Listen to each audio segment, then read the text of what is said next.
2. It was a damp April day, with long diagonal clouds over the Albus-Horn and water inert in the low places. Zurich is not unlike an American city. Missing something ever since his arrival 2 days before, Dick perceived that it was the sense he had had in finite French lanes that there was nothing more. In Zurich there was a lot besides Zurich. The roofs opened the eyes to tinkling cow pastures, which in turn modified hilltops further up, so life was a perpendicular starting off to a postcard heaven. The Alpine lands, home of the toy and the funicular, the merry-go-round and the thin chime, were not a being here, as in France with French vines growing over one's feet on the ground. In Salzburg once Dick had felt the superimposed quality of a bought and borrowed century of music. Once in the laboratories of the university in Zurich, delicately poking at the cervical of a brain, he had felt like a toy maker rather than like the tornado who had hurried through the old red buildings of Hopkins, 2 years before, unstayed by the irony of the gigantic Christ in the entrance hall. Yet he had decided to remain another 2 years in Zurich, for he did not underestimate the value of toy-making, in infinite precision, of infinite patience. Today he went out to see Franz Gregorovius at Daimler's clinic on the Zurich Sea. Franz, resident pathologist at the clinic, a Vaudois by birth, a few years older than Dick, met him at the tram stop. He had a dark and magnificent aspect of Cagliostro about him, contrasted with holy eyes. He was the third of the Gregoroviuses. His grandfather had instructed Kraepelin when psychiatry was just emerging from the darkness of all time. In personality he was proud, fiery, and sheeplike. He fancied himself as a hypnotist. If the original genius of the family had grown a little tired, Franz would without doubt become a fine clinician. On the way to the clinic he said, "Tell me of your experiences in the war. Are you changed like the rest? You have the same stupid and unogging American face, except I know you're not stupid, Dick. I didn't see any of the war, you must have gathered that from my letters, Franz. That doesn't matter, we have some shell shocks who merely heard an air raid from a distance. We have a few who merely read newspapers. It sounds like nonsense to me. Maybe it is, Dick. But, we're a rich person's clinic, we don't use the word nonsense. Frankly, did you come down to see me or to see that girl?" They looked sideways at each other. Franz smiled enigmatically. "Naturally I saw all the first letters," he said in his official basso. "When the change began, delicacy prevented me from opening any more.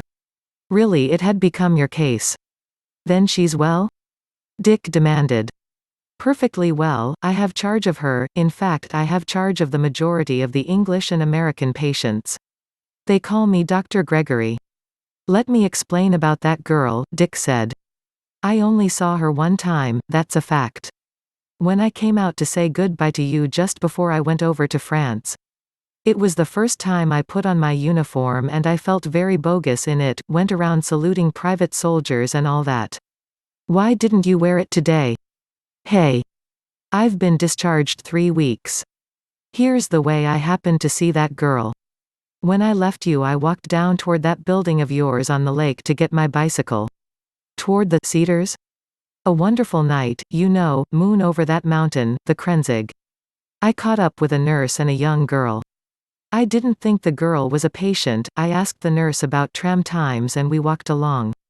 The girl was about the prettiest thing I ever saw. She still is. She'd never seen an American uniform and we talked, and I didn't think anything about it." He broke off, recognizing a familiar perspective, and then resumed, "Except, Franz, I'm not as hard-boiled as you are yet. When I see a beautiful shell like that I can't help feeling a regret about what's inside it. That was absolutely all, till the letters began to come. It was the best thing that could have happened to her," said Franz dramatically, "a transference of the most fortuitous kind. That's why I came down to meet you on a very busy day. I want you to come into my office and talk a long time before you see her. In fact, I sent her into Zurich to do errands." His voice was tense with enthusiasm. "In fact, I sent her without a nurse, with a less stable patient.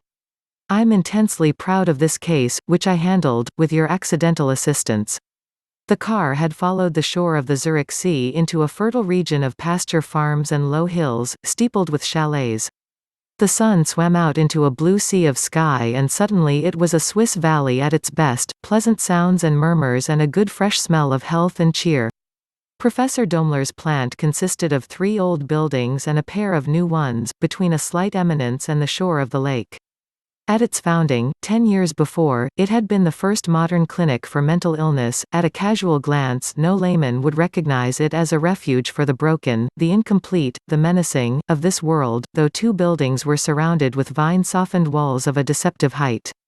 Some men raked straw in the sunshine, here and there. As they rode into the grounds, the car passed the white flag of a nurse waving beside a patient on a path. After conducting Dick to his office, Franz excused himself for half an hour. Left alone, Dick wandered about the room and tried to reconstruct Franz from the litter of his desk, from his books and the books of and by his father and grandfather, from the Swiss piety of a huge claret-colored photo of the former on the wall. There was smoke in the room. Pushing open a French window, Dick let in a cone of sunshine. Suddenly his thoughts swung to the patient, the girl. He had received about 50 letters from her written over a period of 8 months.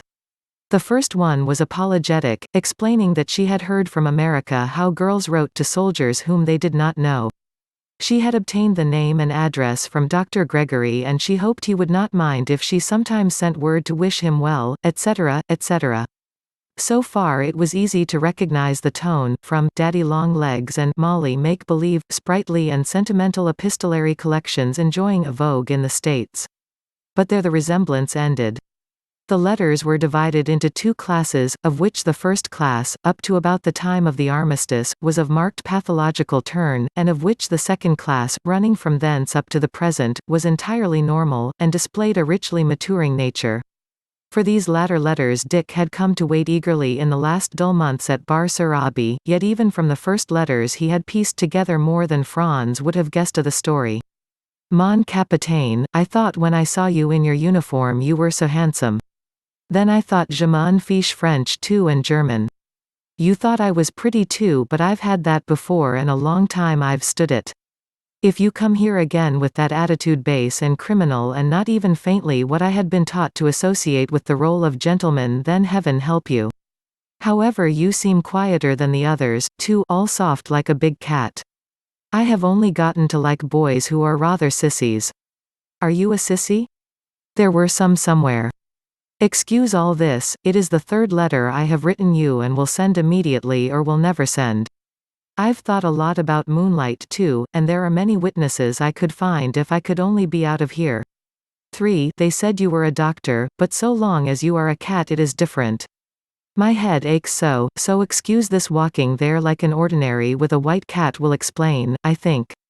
I can speak 3 languages, 4 with English, and am sure I could be useful interpreting if you arrange such thing in France. I'm sure I could control everything with the belts all bound around everybody like it was Wednesday. It is now Saturday and 4 you are far away, perhaps killed. Come back to me some day, for I will be here always on this green hill. Unless they will let me write my father, whom I loved dearly. Excuse this. I am not myself today. I will write when I feel better. Cheerio, Nicole Warren. Excuse all this. Captain Diver, I know introspection is not good for a highly nervous state like mine, but I would like you to know where I stand. Last year or whenever it was in Chicago when I got so I couldn't speak to servants or walk in the street, I kept waiting for someone to tell me. It was the duty of someone who understood. The blind must be led. Only no one would tell me everything, they would just tell me half and I was already too muddled to put 2 and 2 together. One man was nice, he was a French officer and he understood. He gave me a flower and said it was plus petit et tout moins entendu. We were friends. Then he took it away. I grew sicker and there was no one to explain to me. They had a song about Joan of Arc that they used to sing at me, but that was just mean, it would just make me cry, for there was nothing the matter with my head then. They kept making reference to sports, too, but I didn't care by that time. So there was that day I went walking on Michigan Boulevard on and on for miles and finally they followed me in an automobile, but I wouldn't get 3 in. Finally they pulled me in and there were nurses. After that time I began to realize it all, because I could feel what was happening in others. So you see how I stand. And what good can it be for me to stay here with the doctors harping constantly in the things I was here to get over? So today I have written my father to come and take me away. I am glad, for you are so interested in examining people and sending them back. It must be so much fun. And again, from another letter, you might pass up your next examination and write me a letter. They just sent me some phonograph records in case I should forget my lesson, and I broke them all so the nurse won't speak to me. They were in English, so that the nurses would not understand. One doctor in Chicago said I was bluffing, but what he really meant was that I was a twin 6 and he had never seen one before. But I was very busy being mad then, so I didn't care what he said. When I am very busy being mad, I don't usually care what they say, not if I were a million girls. You told me that night you'd teach me to play. Well, I think love is all, too, there is or should be. Anyhow, I am glad your interest in examinations keeps you busy. Taudez-vous, Nicole Warren. There were other letters among whose helpless caesuras lurked darker rhythms. Dear Captain Diver, I write to you because there is no one else to whom I can turn, and it seems to me if this farcical situation is apparent to one as sick as me, it should be apparent to you. The mental trouble is all over, and besides that I am completely broken and humiliated, if that was what they wanted. My family have shamefully neglected me, there's no use asking them for help or pity. I have had enough, and it is simply ruining me health and wasting my time pretending that what is the matter with my head is curable. Here I am in what appears to be a semi-insane asylum, all because nobody saw fit to tell me the truth about anything. If I had only known what was going on like I know now, I could have stood it, I guess, for I am pretty strong, but those who should have, did not see fit to enlighten me. 3. And now, when I know and have paid such a price for knowing, they sit there with their dogs' lives and say I should believe what I did believe. Especially one does, but I know now. I am lonesome all the time, far away from friends and family across the Atlantic. I roam all over the place in a half-daze. If you could get me a position as interpreter, I know French and German like a native, fair 4, Italian and a little Spanish, or in the Red Cross ambulance, or as a trained nurse, though I would have to train you, would prove a great blessing. And again, since you will not accept my explanation of what is the matter, you could at least explain to me what you think, because you have a kind cat's face, and not that funny look that seems to be so fashionable here. Dr. Gregory gave me a snapshot of you, not as handsome as you are in your uniform, but younger looking. Mon capitaine, it was fine to have your postcard. I am so glad you take such interest in disqualifying nurses. Oh, I understood your note very well indeed. Only I thought from the moment I met you that you were different. Dear Capitaine, I think one thing today and another tomorrow. That is really all that's the matter with me, except a crazy defiance and a lack of proportion. I would gladly welcome any alienist you might suggest. Here they lie in their bathtubs and sing play in your own backyard as if I had my backyard to play in, or any hope which I can find by looking either backward or forward. They tried it again in the candy store again, and I almost hit the man with the weight, but they held me. I am not going to write you any more. I am too unstable. And then a month with no letters. And then suddenly the change. I am slowly coming back to life. Today the flowers and the clouds. The war is over, and I scarcely knew there was a war. How kind you have been. You must be very wise behind your face like a white cat, except you don't look like that in the picture Dr. Gregory gave me. Today I went to Zurich, how strange a feeling to see a city again. Today we went to Bern, it was so nice with the clocks. Today we climbed high enough to find Asphodel and Edelweiss. After that the letters were fewer, but he answered them all. There was one, I wish someone were in love with me like boys were ages ago before I was sick.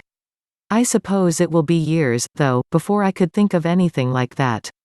But when Dick's answer was delayed for any reason, there was a fluttering burst of worry, like a worry of a lover. Perhaps I have bored you, and, afraid I have presumed, and, I keep thinking at night you have been sick. In actuality Dick was sick with the flu. When he recovered, all except the formal part of his correspondence was sacrificed to the consequent fatigue, and shortly afterward the memory of her became overlaid by the vivid presence of a Wisconsin telephone girl at headquarters in Bar-sur-Aube. She was red-lipped like a poster, and known obscenely in the messes as the switchboard. Franz came back into his office feeling self-important. Dick thought he would probably be a fine clinician, for the sonorous or staccato cadences by which he disciplined nurse or patient came not from his nervous system but from a tremendous and harmless vanity. His true emotions were more ordered and kept to himself. "Now about the girl, Dick," he said. "Of course, I want to find out about you and tell you about myself, but first about the girl, because I have been waiting to tell you about it so long." He searched for and found a sheaf of papers in a filing cabinet, but after shuffling through them he found they were in his way and put them on his desk. Instead he told Dick the story.